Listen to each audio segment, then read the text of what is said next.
Hello, everybody. Today I'm at this very interesting woodland called Gledhow Valley Woods. I probably don't say it correctly. Here is the entrance of the woods, and it's so interesting today that we have a tree ID walk talk. If you're interested in that, you can follow the Leeds Woodland Creation Team on Eventbrite, and they will share the latest events like this there, and you can sign up for that.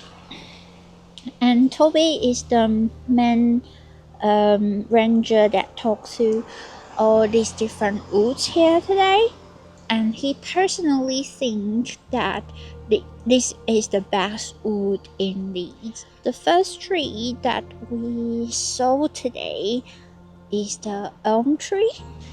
So if you enter this woodland, this one is an elm tree. The most interesting thing is about its leaves. So the water, once it goes up here, it's raining. Now it's still raining, so I'm pretty wet. But the water will only go down. It's like it can't really go up. Like it's really resistant if you try to go up. But if you go down, it's really smooth. And go up hard, so hard to go up. It cannot grow big anymore at the moment, as there is a beetle bring fungus to it when it grows bigger, and once it gets the disease, it just dies immediately, and it will be still there, but just like nothing will be on it. And this one is Toby's favorite tree. This is a beech tree. So beech is like a woodland specialist. They draw benches on people so they can kill people quite easily. They are very territorial, but they always seem really happy. Usually beech is like have a really smooth bark, like compared to all the other trees in the woodland. So until the next beech tree, and you'll be able to see how territorial it is. So beech, everything about beech is toxic in a way that once it drops on the ground, like it will just kill a lot of other things on it. But there's a holly grow right next to the beech tree because it can protect beech in a way. So beech is selfish and yeah, it will make the soil toxic. So this wood is so interesting. Like there are so many trees here. Like just even like at the entrance, there are a lot of different trees that worth to talk about. So we spent quite a bit of time just talking about trees at the entrance, and I really enjoy today's talk. Elder tree has the white flower here,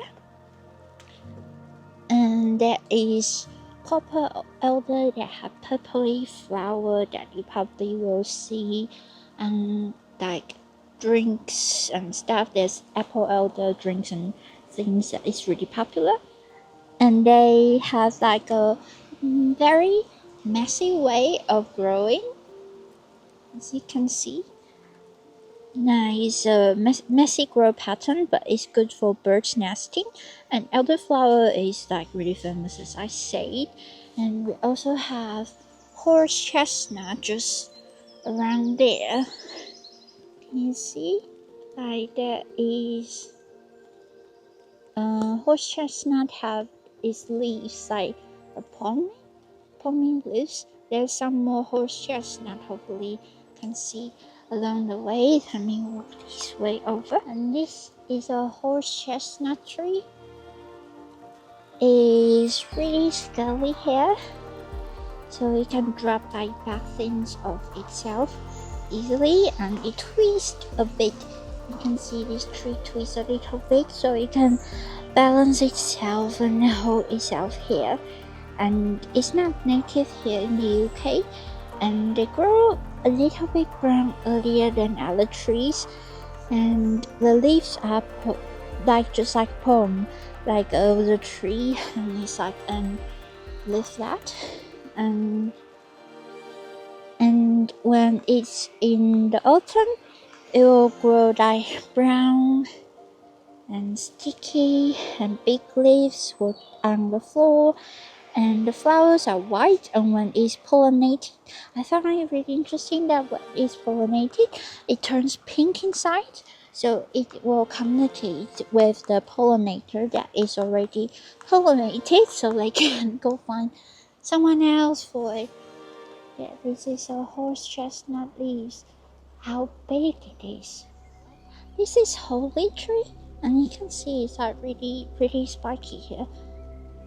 And it's to protect itself from other animals and stuff. It actually takes energy for holy to like grow its leaves like spiky.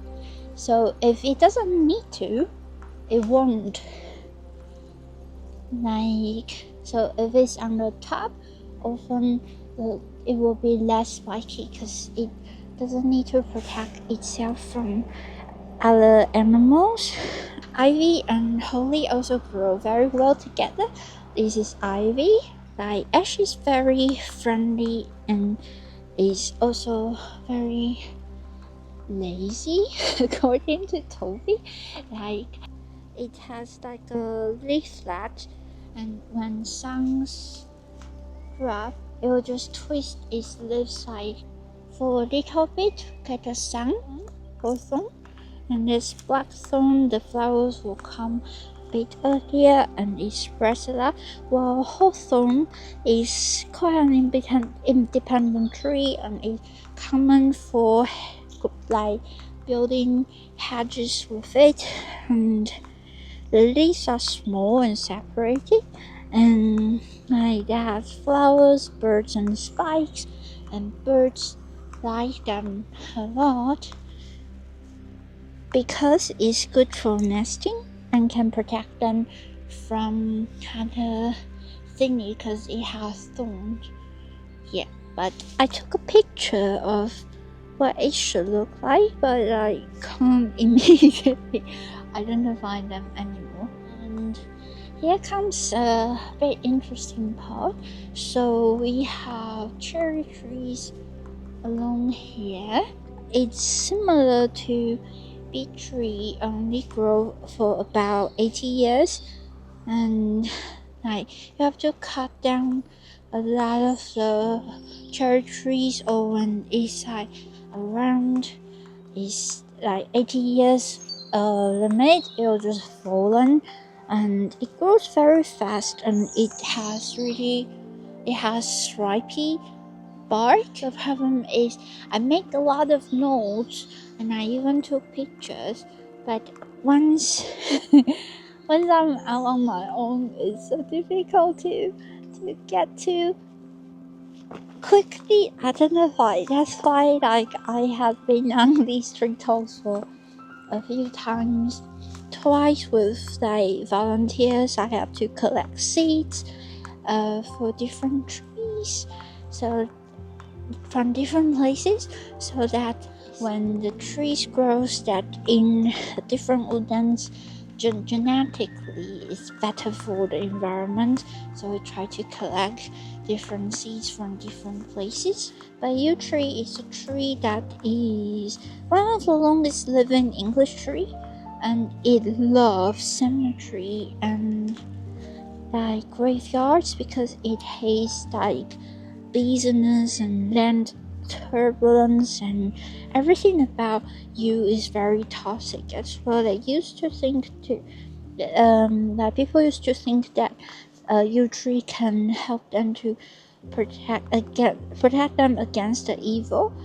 And yew tree is a tree that is very, very slow growing, and so the oldest yew tree in the country is a few thousand years old. This woodland is really nice image, and you can see they have these little hedges built around it, and they have a volunteering group here every second Sunday of every month, and I'm thinking to volunteer here as well. And if you're interested in doing some volunteers locally. You can check out their Facebook group. And it's a very interesting woodland. It's very diverse and a lot of different trees around here.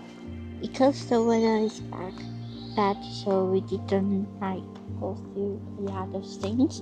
So here comes the last tree for today is a hazel tree.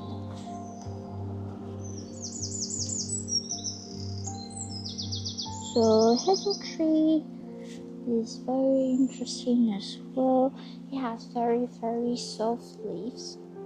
I don't see its flower here, but it has a really tiny flowers, and don't really see hazelnuts either because squirrels love them. Before it's ready, squirrels often just eat them all up. And in spring, sounds like there'll be caterpillars dangling around here. And hazel respond really well to cutting down and grow straight back, so it's incredibly useful for farmers and any woodland protection too. To do something with hazel. That's the tree talk for today. I probably will sign up more if there's more coming up, because I always feel like that even though I come to it many times, I still don't remember a lot of things and always learn a lot from these tree talks. So thank you for watching today's video, and hope we will see you next time. Bye.